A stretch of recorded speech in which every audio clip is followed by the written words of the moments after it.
Welcome to Variant One Shot. As promised, it's time to give you guys my thoughts on the Logan movie. And just so you know, there's going to be spoilers in this review because this is the last time Hugh Jackman is playing Wolverine, so I want to talk about everything freely. With that said, Hugh Jackman has been playing Wolverine for 17 years, which is just downright insane. He's been playing the character since I was 13 years old, which was like still 3 years before I was able to get my driver's license. He's played the same superhero longer than any other actor has played a superhero, appearing in 9 movies as Wolverine if you count cameos, as Jackman said himself when he was on Jimmy Fallon just a few weeks ago. So again, it's really the end of an era. So the question is, does this send-off live up to all the hype and praise the movie's been getting?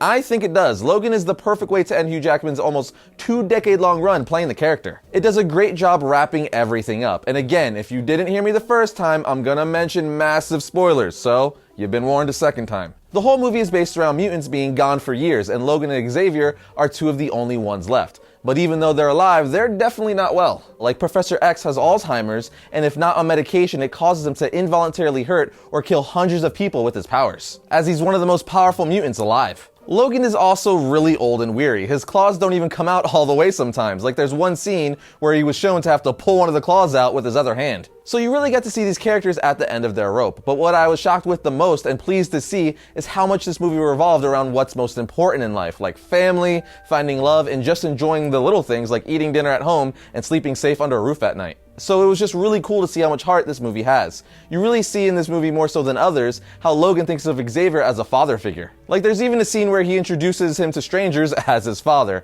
And then we get X-23, who's Wolverine's long-lost daughter. And she's really the driving force that brings Wolverine's whole arc from the very first X-Men movie to this one to a close. One of the best lines from the movie is with Logan's dying breath. He tells Laura, "So this is what it feels like," alluding to love. Because Wolverine has always been a loner, and he was never really a family man, so it was really cool to see him come full circle. But besides all the heart and great drama this movie had, it also had some of the best fight scenes out of any X-Men movie ever, in my opinion. And man oh man are they violent. Like this movie as a whole is extremely gory and violent. Like if you thought Deadpool had violent scenes, you haven't seen nothing yet for a superhero movie. I can't even count the amount of times you see Wolverine putting his claws through someone's head or chopping off an arm or a leg or even decapitating people. And it's not just Logan, X-23 aka Laura does the same exact thing, and they show all of it. So if you have a little one and you don't want them seeing extreme violence, you're probably not going to want to let them see this movie. But with that said, I'm so happy we got to see such a brutal Wolverine and X-23 on the big screen, because that's exactly how they are in the comics, just chopping off limbs left and right. So this movie definitely went out with a bang. Now something that doesn't have to do with the Logan movie directly,